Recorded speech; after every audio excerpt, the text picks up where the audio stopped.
안녕하세요, 교육팀장입니다. 오늘은 어머님들이 제일 궁금해하는 현대해상의 장단점에 대해서 제가 오늘 알려드릴게요. 어머님도 아시다시피 네이버에서 현대해상 단점 치고 글을 읽어보면 쭉 읽어보면 아시겠지만 장점밖에 안 나옵니다. 대부분 다 경고성 글이죠. 그래서 어머님들이 실질적으로 이제 현대해상이나 메르츠, KB의 단점을 찾아 굉장히 어려우세요. 제가 오늘 여기에 대해서 설명을 드릴게요. 어머님들이 이제 태아보험이라고 별도의 카테고리가 있다고 생각하시는 분들이 많으세요. 별도의 상품이 있다고. 근데 태아보험은 별도의 상품이나 별도의 카테고리가 아니고요. 어린이 보험에 태아특약이 삽입되면 그게 태아보험이신 거죠. 그러니까 고객님도 보험 있으시죠? 고객님 보험에 태아특약 딱 삽입되면 그게 바로 태아보험이신 거죠. 그렇기 때문에 어린이 보험을 가입하시는 거기 때문에 실질적으로 출생 후에 보장이 시작된다고 생각을 하시면 됩니다. 근데 어린이 보험이 뭘까요? 어린이 보험은 쉽게 생각해서 사망 보장이 빠진 성인 보험이라고 생각하시면 됩니다. 그래서 태아보험도 결국 성인 보험에 태아특약을 가입을 한다고 생각을 하시면 되세요. 고객님께서 태아보험 잘 가입하려고 여러분들 알아보시잖아요. 태아보험을 가입할 때 가장 중요한 거는 총 6가지만 주의 깊게 살펴보시면 됩니다. 첫 번째가 태아보험 가입하는 거니까 태아특약. 두 번째가 큰 병에 걸렸을 때 받는 보험금을 진단비라고 합니다. 세 번째, 큰 병에 걸리면 병원에 가서 수술을 하겠죠? 수술비. 네 번째, 수술하면 병원에 가서 입원을 하겠죠? 입원비. 그리고 모든 보험의 기본 실비. 그리고 마지막으로 배상 책임. 이 6가지만 보장을 충실히 넣으면 좋은 태아보험을 가입을 하실 수가 있으십니다. 근데 우리나라 모든 보험, 애기보험, 할아버지 보험, 할머니 보험, 성인보험, 태아보험 다 크게 생명보험하고 손해보험으로 나뉩니다. 고객님이 알아보시는 현대, KB, 메르츠가 손해보험 쪽에 속하시고요.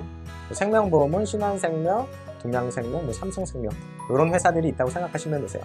각각의 장단점이 있으니까 제가 여기에 대해서 설명을 드리겠습니다. 첫 번째, 태아특약. 태아특약은 총 3가지로 이루어졌다고 생각하시면 되세요. 첫 번째가 선천 이상 수술, 두 번째가 주산기 질환, 세 번째가 저체중아 입원일당이 있으세요. 첫 번째, 선천 이상. 요거는 말은 어렵지만 쉽게 얘기해서 기형이라 생각하시면 됩니다. 기형으로 태어났을 때 수술하시는 거. 손이 붙어 나오는 합지증, 육손 이런 것들이 이제 선천 이상, 기형이라 생각하시면 되세요. 근데 제가 퀴즈 하나 내겠는데요. 우리나라 선천 이상으로 태어난 아기가 100명 중에 한 몇 명 정도 될까요? 5명 위아래 찍으시면 돼서 5명보다 많을까요? 적을까요? 아래 한 몇 명 정도? 맞으세요. 많은 어머님들이 한 3명 정도를 선택을 하십니다. 근데 실질적으로 100명 중에 한 6명, 그리고 돌 이전에 아픈 아기까지 포함하면 한 100명 중에 7명이 아프게 태어난다고 생각을 하시면 되죠. 꽤 많은 숫자죠. 그래서 제가 보험 설계사잖아요. 보통 보험을 가서 가입을 시킵니다. 근데 유일하게 하나, 고객님들이 와서 가입하는 보험이 있으세요. 그게 뭐냐? 바로 태아보험이신 겁니다. 왜냐? 어머님들이 위험을 본능적으로 느끼기 때문에. 그래서 주변에 보시면 태아보험 가입 안 하신 분들 거의 없으시죠? 그게 바로 이런 이유라고 생각을 하시면 되세요. 그래서 선천 이상 수술, 생명 쪽에서는 100만 원이 나오고요. 손해보험 쪽에서는 200만 원이 나옵니다. 같은 가격이면 보장이 큰 게 좋기 때문에 손해보험 쪽이 선천 이상 수술은 좋은 거라고 생각을 하시면 되세요. 쉽죠? 그리고 두 번째, 주산기 질환. 주산기 질환 같은 경우에는 어떤 거냐면요, 출산 중에 탯줄을 감고 나온다던가 태변을 먹거나 머리가 껴서 애기들이 질병이나 합병증이 발생될 수가 있으세요. 이런 것들을 보장해 주는 건데 생명에서는 50만 원을 보장을 해줍니다. 손해보험에는 없으세요. 같은 가격이면 없는 것보다 있는 게 좋겠죠? 그래서 바로 생명 쪽이 주산기 질환은 좋은 겁니다. 세 번째, 저체중아 입원일당. 어머님들이 제일 걱정하시는 거예요. 뭐냐? 인큐베이터에 들어가는 거. 근데 어머니 저체중아로 태어나서 미숙아로 태어나서 인큐베이터에 들어가시면 병원비 얼마 나오는지 보신 적이 없으시죠? 제가 여기에 대해서 한번 보여드릴게요. 제가 진단서를 하나 보여드릴 텐데요. 이게 뭐냐면은 제 고객님이 안타깝게도 미숙아로 태어나고 한 달 정도 인큐베이터에 들어가신 거세요. 근데 실질적으로 병원비가 얼마 정도 나오냐면요, 3,800만 원 정도 나옵니다. 근데 이게 예전에는 고객님이 다 내셨어야 됐어요. 근데 요새는 정부 지원이 많아서 500만 원 정도만 부담을 하시면 됩니다. 근데 어머님께서 태아보험 잘 가입하려고 하시잖아요. 그럼 제일 중요한 게 뭘까요? 제일 중요한 게 바로 병원비가 어떻게 나오는지 아셔야 되세요. 제일 많이 나오는 게 뭐냐? 1,400만 원이 나온 입원 예정. 그 다음 많이 나온 게 1,300만 원이 나온 수술비입니다. 그리고 200만 원이 나온 검사료세요.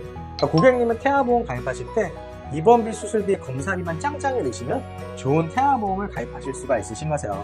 근데 저체중아 입원일당 같은 경우는 아시겠지만 2.5kg 미만으로 태어나야지 받을 수가 있습니다. 그래서 요새는 입원하면 100% 나오는 일반 입원일당은 올려드리는 쪽으로 많이 선택을 해드려요. 왜? 인큐베이터에 들어가는 것도 입원비이기 때문에요. 100% 나오는 입원 일당을 올려드리는 게 조금 더 효과적이라고 생각을 하시면 됩니다.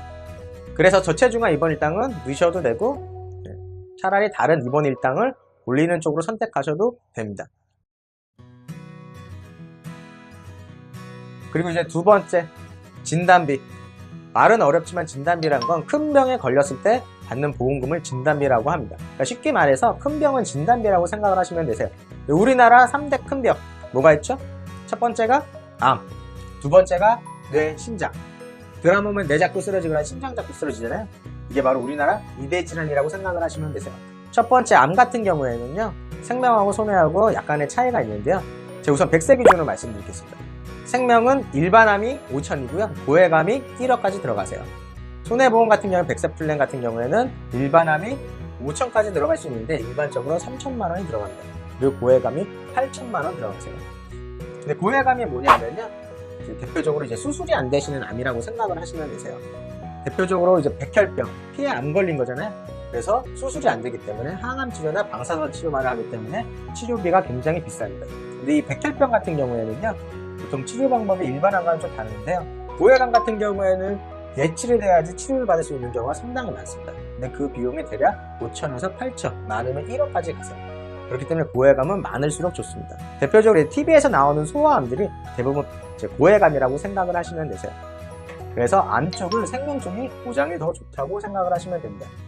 두 번째, 뇌, 심장. 이게 우리나라 주요 2대 질환인데요.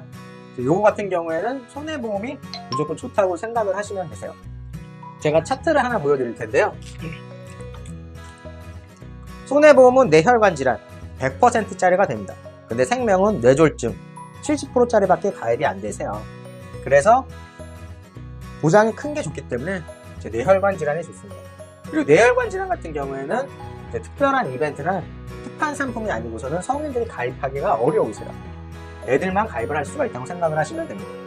그래서 다른 것도 몰라도 뇌혈관 질환 같은 경우에는 100세로 가입해 주시는 게 좋으세요. 왜냐? 이 뇌혈관 질환은 가격이 제일 많이 뛰는 보장 중 하나라 생각하시면 됩니다. 그 뇌혈관 질환이 5년 전에는 4,000원이었는데 고객님, 실질적으로 지금은 8,000원이에요. 가격이 2배 뛰었습니다. 그러니까 뇌혈관 같은 경우에는 가격 상승이 가장 높은 거니까 무조건 넣어주시는 게 좋습니다. 그리고 심장, 손해보험은 허혈성 심장질환이라고 100%짜리를 가져가실 수가 있으세요. 근데 생명보험은 급성 심근경색이라고 20%짜리밖에 가입이 안 됩니다. 보장이 큰 게 좋으니까 이건 무조건 손해보험 쪽으로 가져가시는 게 좋으세요.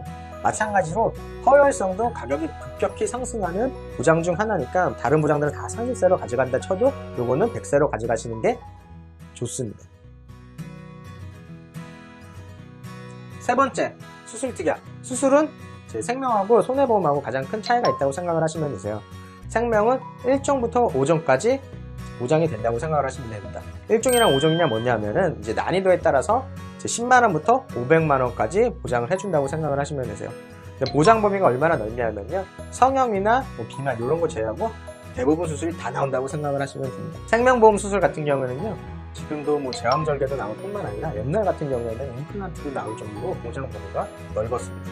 손해보험 같은 경우에는 질병 수술, 상해 수술, 그리고 16대 질병 혹은 30대 질병 수술, 이렇게 묶여있다고 생각을 하시면 되세요.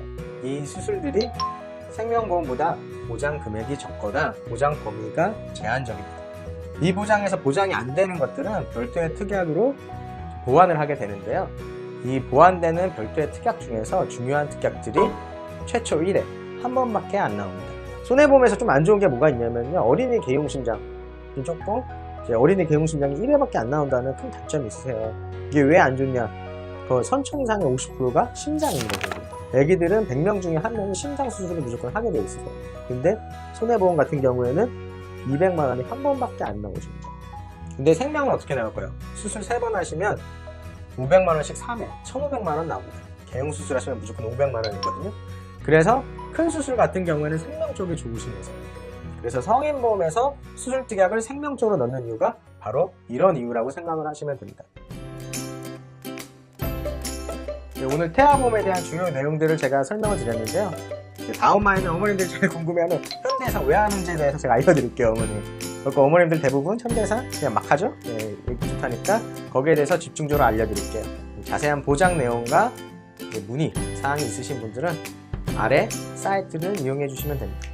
궁금한 거나 이런 거 있으시면요, 언제든지 물어보시면은 뭐 카톡이나 이메일 아니면 전화를 통해서 다 알려드리니까요, 편하게 사이트 방문해 주세요.